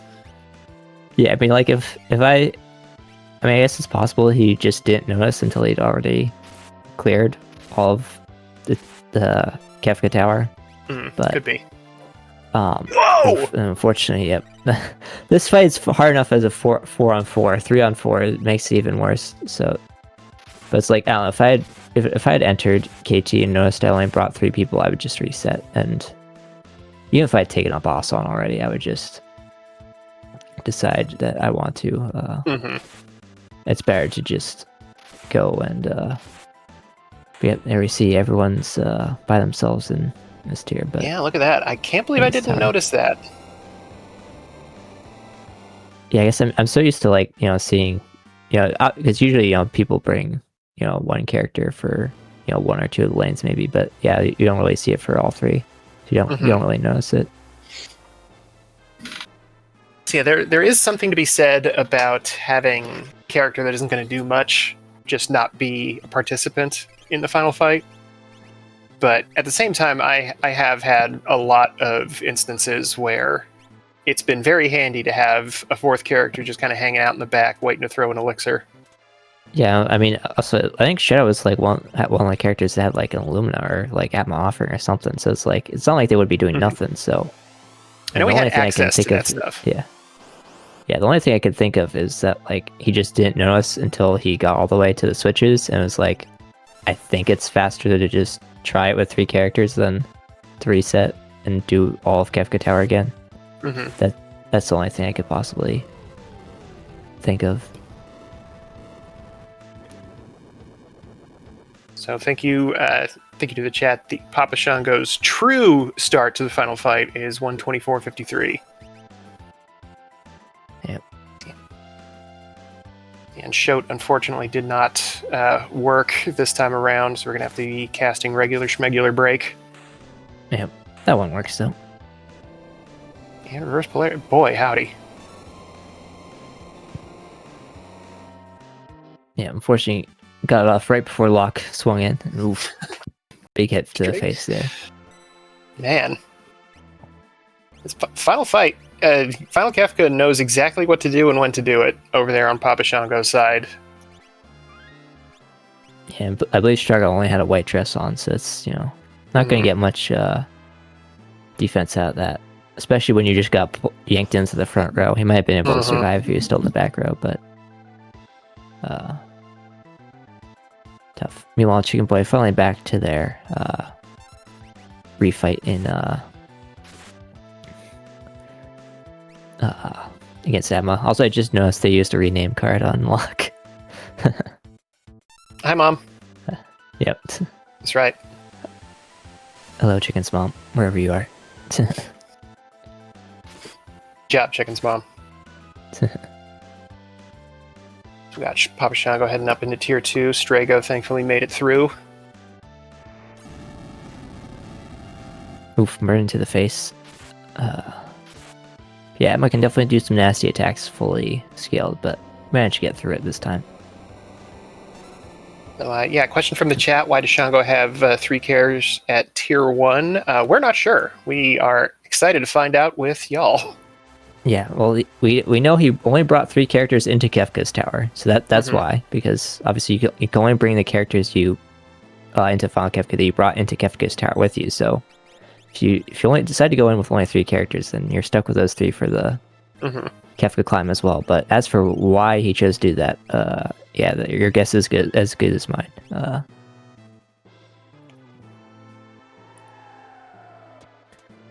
No, I should mention we did have our first finishers, Mike at 120.08 and Taylor Swifting at 124.20. So GG's to them. Again, there was 7 runners total going into this. We did unfortunately see numbers forfeit earlier to that awful Doomgaze fight there, but yeah, I believe we've had 3 forfeits for this seed. Ooh. Which, I mean, you all saw the same one that we did. You understand why. But yeah, I mean, I talked about potentially starting with Lone Wolf into Kefka at Nourish, but that would have been any better. That was Magimaster, so it's like any of the starting checks was like awful. At least the statues weren't until later on, but. And we got Ifrit giving Chicken a little bit of a headache on the right hand side. That was another interesting, like a surprise surprise tough character in this seed. So Ifrit usually not causing too many problems, but both of our runners on Restream running into a little bit of issue with him. Yeah, when you get to fully skilled bosses, even the weak ones can be a real pain in the butt if you don't have good armor. Even as much as people generally tend to ignore like armor because doesn't help you kill things faster. Like I've been unfortunate enough to like bring my one character that had like no armor into here like in a lane there was piranhas and I got hit and instant killed. Oh yeah, it's like you don't expect to wipe the piranhas, but even in Kefka's tower there's still lots of bosses that don't seem that deadly that can pack a punch. I had one of those with Leader, where I had somebody, I had a Valiant Knife user sitting in front, low HP, blasted Leader for quad 9s 4 times in a row, and then got hit for like 8,000 damage. It's like, oh, I'm sorry, I was not familiar. Papa Shango makes it past Tier 2. On Tier 3, I think should be a bit easier now, because I think Tier 2, especially with only 3 characters, is sort of the one where it's going to be toughest, just because there's so many attacks coming out. And it's already a tier where you can just, if you're super unlucky, can just get annihilated instantly. So, only having 3 characters just increases that likelihood even more. Yeah. Yeah, Tier 2 is... Tier 3 obviously has the calmness at the end of it. People don't like that for good reason. Tier 2 can be very scary with combos, right? If you can't get rid of you can't get rid of a couple pieces off the board quickly, you can see what we saw happen with Papa Shango, where it was like a death counter into a third character getting killed, into Mog getting zombied. which not too likely to happen, but boy, when it does. Oh no. Oh, we did not put Life 3 on. We saw the Life 3. I was going to ask about that, but it looks like Yeah, we're going to go solo Mog. I mean, it was a bit tough because he was in medio phase, but I think it would just like throw a Revivify on him to heal him back up, and just try to get Strago back up and do some Life 3s on everybody. Because yeah, especially with only 3 people. Again, like if he had Shadow here, it's like Mog and Shadow could take it, Final Kefka down pretty easily. But solo Mog is going to be very tough. Yeah. But still definitely doable. But you just gotta hope to like avoid counters, because like, I mean, normally it's like, ultimate counter is the only thing you're worried about, but here it's hyperdrive's just as bad ultimate, if not worse, because well, actually it's probably just as bad ultimate, because ultimate will deal double damage since there's only one character. Same with Goner, so there's like lots of very scary attacks now, but thankfully we do have two Mega Elixirs, so. And a handful of regular ones, thankfully. But yeah, this is much more so than any other version of this fight. I was just about to say, probably going to want to wait for the Goner charge to come out, but Shango says, I've used up all of my bad luck already. Go. Yep, we see the hyperdrive straight into the Goner, and yeah, we see it's the problem because he's not going to be able to get a second attack off before the Gunner comes out, so he's going to get knocked down again. But he had to use the elixir because he would have died to Gunner if he hadn't. Yeah, but and the Atma weapon damage penalty wouldn't have killed him. Yeah, and now he's going to use it. You have to use it again to get fully back up, and then hopefully, I don't think this next attack will kill, but Havoc Wing might. Yep, that's unfortunate. Oh man. We'll see if Shango has been annihilated. Judging by the fact that he's hanging on the the screen, I think that's might be a forfeit, sadly, but he seems to be contemplating annihilation as well. Yeah. Should also mention that Retro Dead RPG also finished with 128.44, so GG's to them. So GG's. Yeah. Good job getting through. Yeah. This is brutal. Yeah. Unfortunately, we clearly cursed everyone that happened to be on stream with all the people that weren't on stream. Do not be on the left. Look, that is the bad one. Yeah. We'll see if we can get Shango in for interview, regardless. But and our restreamer in the chat pointing out we are out of runners to curse. So this is now. Chicken is going to be the restream winner. Let's see if we can't get some folks in here.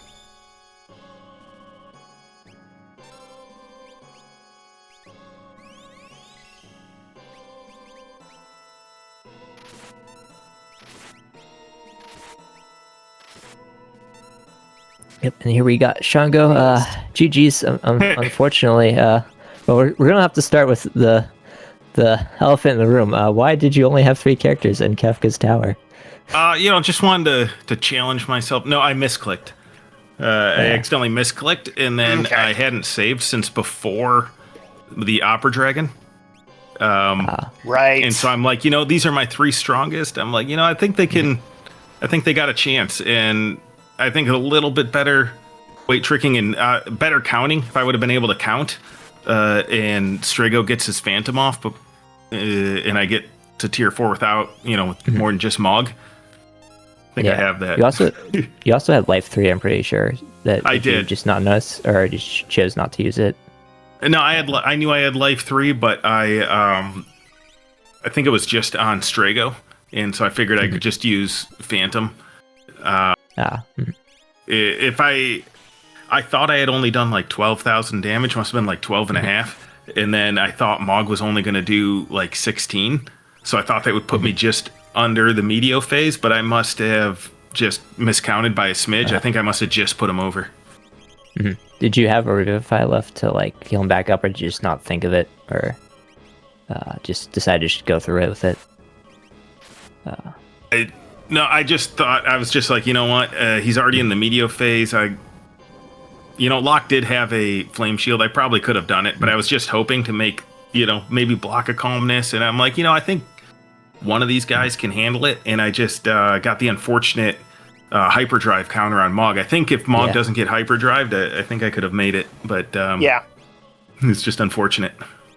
Well, and I believe, was your lock... oh, no, never mind. I got your lock confused with Chicken. Like, Chicken put the Ragnarok Illumina, but I believe your lock was offering Atma Weapon, correct? Yeah, I never found a Genji Glove, but I did have 2 Illuminas, 2 Atma Weapons, and found the Rags for sale. That was something that I did want to touch on, because Chicken did not find those rags for sale. Ended up doing Burning House in the World of Balance instead. Does something like that alter your thought process for a whole seed? Like when you ran into those Reach Frogs, for example, is finding an item like that in a shop kind of make you think twice about certain things later on down the road? It did, because I had a cat hood, and so even though the encounters inside the Burning House were pretty garbage, I was taking them anyways for the money, because I'm like, I'm going to buy a Ragnarok coming out of here. But then when it was Locke and I already had 2 Atma Weapons and an Illumina, I was like, you know what, I think I don't necessarily need to buy one. But I did see economizers for sale, and I knew offerings were for sale, so I'm like, I still need a lot of money. And then I happened to find an economizer in a box, and so just bought some offerings instead. But yes, it does. When I see that kind of stuff, I'm like, okay, I want to make sure in places like Burning House and Floating Continent, I don't run from the encounters. I take them because, just for the money, especially with the cat hood. Yeah. Also, what was your start like? Because obviously we did not see, you were not one of the original people to be on stream, so we missed. I think we saw. I could see the beginning. Probably claimed a few people here. Yep. There's a couple FFs on this one. My beginning was I did a little bit of extra looting, trying just to find something. And the something I found was an ice shield in the basement of Figaro. Mm-hmm. And then I found also with a Pearl Lance, I believe. And so I went and bought Dragoon Boots and a Dragon Horn, which I found in Figaro and Narsh. And so a Pearl Lance Dragoon Mog was my initial party with kind of a slow opening grind fights to learn Ice 2 onto Strago, in the hopes to let that carry me or maybe even break the shield and mimic it. And then I had Pearl to go with.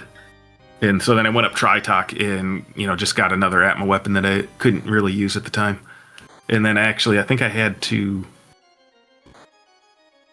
so that was basically my start. And then I ended up in Burning House and got lucky. I think that's right when I showed up on Restream. Yeah, we saw you finishing up on the Tritok bosses when you got in. Yeah. So I went up there and I did everything I really could. But there's a lot of mean bosses up there. I'm not sure I can't remember when I did Kefka at Narsh, but I couldn't beat Magimaster and just had to take the Walk of Shame out. Mm-hmm. Yep. Yeah, we did see that, which I believe Kefka at Narsh was a dead check. I think we saw Chicken go through there. So a lot of that too. Like, not many checks available at the start, and a very linear progression after that. Like, what is your strategy when you end up running into that? Like, when does it start to feel like, oh, I'm going to have to make some wacky plays to get through this?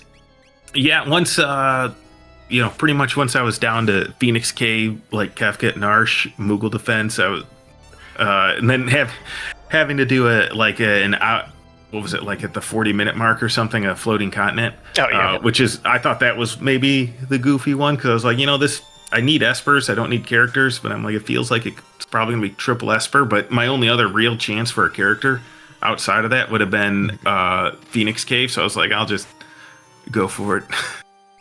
Yeah, I was going to ask about that, because you picked up the Yamaro, which we I assume you saw was led to Edgar from going up to Kefka at Narsh, and then, but yeah, obviously that's a bit of a ways out to get more Espers, and it was going to be like hit touch and go if like you could even get to 9 espers without doing that if it was triple esper. So what were sort of your thoughts on choosing to go like Edgar path or that? Well, I had already been up World of Ruin Narsh, and so I didn't really want to go back. Edgar's checks, I mean, he's only got the throne, which is is a decent check speed wise, and so I didn't want it just to end up into a character chain, and so I figured it felt like I'd probably get at least 2 espers out of Floating Continent. If I got a character, I was hoping it was someone that had decent checks out of it. Otherwise, if it was triple esper, I would have probably gone to Moogle Defense. I may have even gone back to Kefka at Narsh since I had learned Berserk. But then it was Celeste, and so I just went to Magitech. Yeah, which did end up being the way to go. I think the big difference was Chicken didn't end up saw that Umara was there and then noped out of it. But I'm pretty sure you did have to go through Floating Continent in this. Yep. So yeah, it's just too bad I misclicked going in. Hindsight, maybe if I would have gave Locke and Illumina with a gauntlet instead of Atma Offering, had some targetable offense there, might have been able to handle it. But I was just kind of hoping for the best. Didn't work out this time. Well, and I would imagine at that point too, with the number of setbacks that you and honestly everybody had to run into, I would be really fascinated to see what the off-stream runners had to deal with, because I think the fastest time is like an hour 20 or something like that, which is a good time, but for these kinds of flag sets is still it's like on the upper end of good. And I just opted to try and go for speed because at the time when I started the final fight, no one had finished yet, so I was like, maybe I actually have a chance here even with this screw up.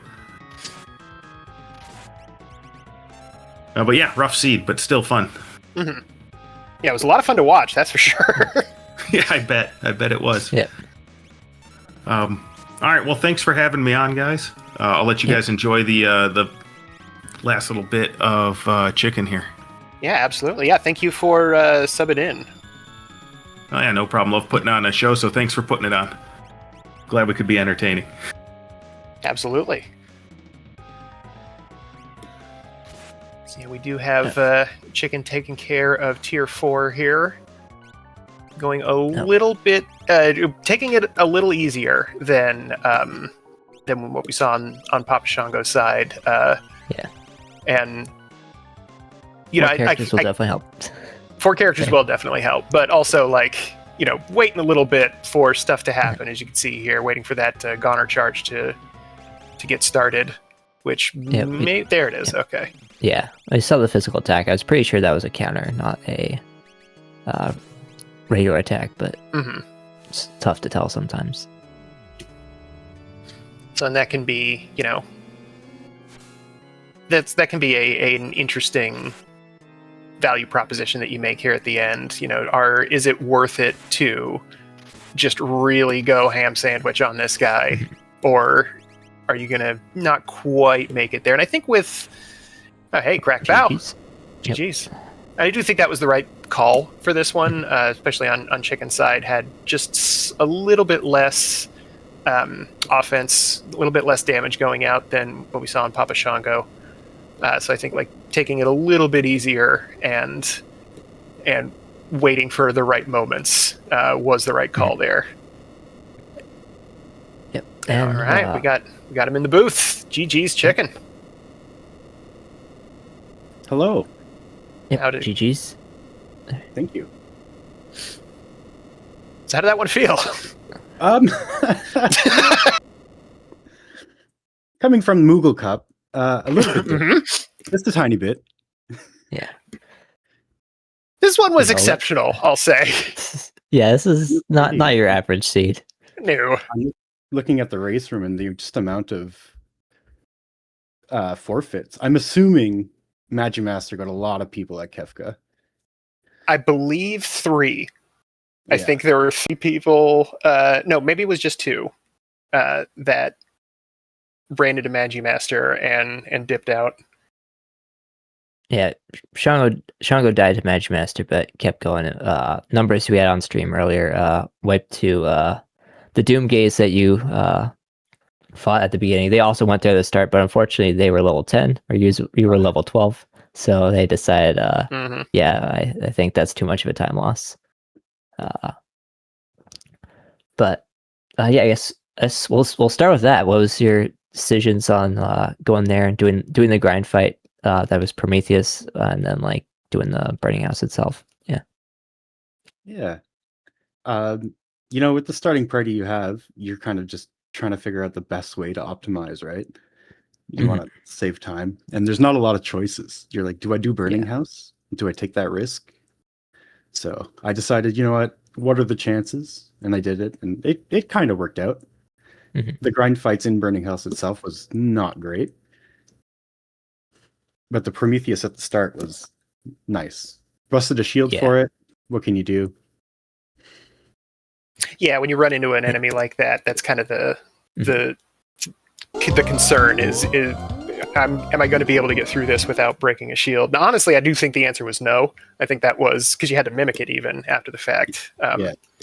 And that did give you the little XP bump that you needed to not get completely pasted by Doom Gaze immediately. Yep. Yeah. The one downside was that because you did it in World of Balance instead of World of Ruin, you missed out on some Ragnaroks for sale, but you did find plenty of power later on with the Atmas and Illuminas, so but it definitely would have been nice to have those. It's also a lot of fun risking those dragon boots at the start and then finding a dragon horn right after. And I was like, oh, good.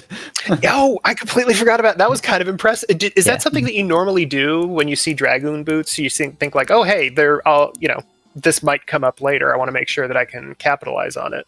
It really depends who you start with, right? So Mog uses lances, and I'm like, Mog's not really going to do anything else at the start here because it's got nothing, right? Yeah. So I was like, if I see dragon boots, the odds of a dragon horn are low, but not zero. So we'll give it a shot. Yeah, and then immediately rewarded for that decision. Yeah. And then a pro rod in basement, and I was like, okay, I guess or not a pro rod, but a pro lance. Lance, yeah. So yeah, I do. We won't take up too terribly much of your time, but I do want to ask about how you deal with seeds that are this linear, right? Like there was one Y junction later on with Umaro versus Celeste near the end. We don't know what, because Umaro led into Edgar. We have no idea what Edgar led into, if that was another pathway at all. But how do you end up feeling once you get to that point? Like you had exhausted almost all of your other options. It's tough, right? Like I'm not I don't have a lot of experience as much as other people do. So for me, I know Edgar's behind Umaro because I went up, and I thought to myself, Umaro's going to be my, I think, 7 or 6 character at the time. Edgar's going to be 7. Or do I go to Floating Continent? Like, I'm still so far behind. Like, I think I only had 4 and 4 at the time. And I said, I'll take my chances with Floating Continent. If anything, I get 2 Espers. I come back, grab Umaro, because the check isn't that slow, and then just go. But then I find Celeste, and then you just start going from there, right? Yep. Yeah, I think it's definitely a good plan. Definitely worked out. I think Shango similarly went up Floating Continent, but they decided to just get Umaro anyway, just in case they need him for later. But yeah, I definitely like the play a lot.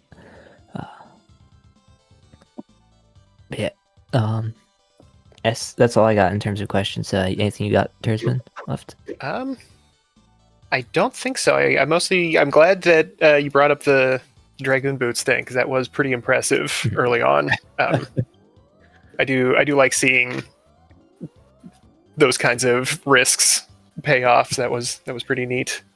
So yeah, I guess anything that you'd like to say before we let you go? Oh, sorry, please. That I just remembered is so in Kefka's Tower, obviously you had that unfortunate wipe to Atma. You decide, did you decide to just switch up your lanes, or had you not saved, or what happened with that? No, I decided the only offense I had was Mog, and I realized after I changed my lanes that I just didn't have him in the front row. That's why he was doing so bad. Okay. So yeah, we're wondering why I was doing so little, but that's definitely a mistake I've made more times than I would like to admit. It's hard to tell in the actual fight graphics. Yeah. especially with only 2 people and they're so spread far apart, you can't really you see. So yeah, that was the issue. And then I decided I'm not going to fiddle around or try again. I'm just going to go up with the strongest person and then just get mogged through somehow. Yeah, that's all I got. So yeah, you got anything else to add, Chicken?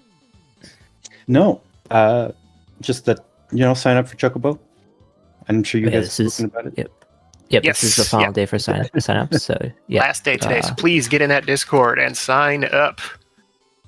The more people, the better.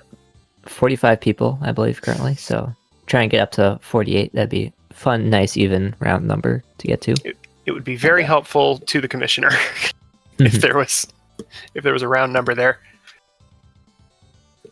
So yeah, I guess that is going to do it for us here at Final Fantasy VI Worlds Collide. Big shout outs to our runners. Everybody fought super hard tonight. This was a gnarly one. So big ups to Chicken, big ups to Papa Shango, JS Numbers, Eric. Thank you so much for being on the restream tonight. Thank you to my partner in the booth, Darkness. Had a great time here with you today. Yep, definitely a very fun one. Definitely an interesting seed, to say the least. And exceptional thank you to Drinks Glue for dealing with all the beeps and boops and ones and zeros in the background. Looks like we are going to be raiding over to Taylor Swifting. He's practicing some golden chocobo flat seeds, so we can head on over there and you can see a couple more bits of really good play. Thank you again. Have a great night.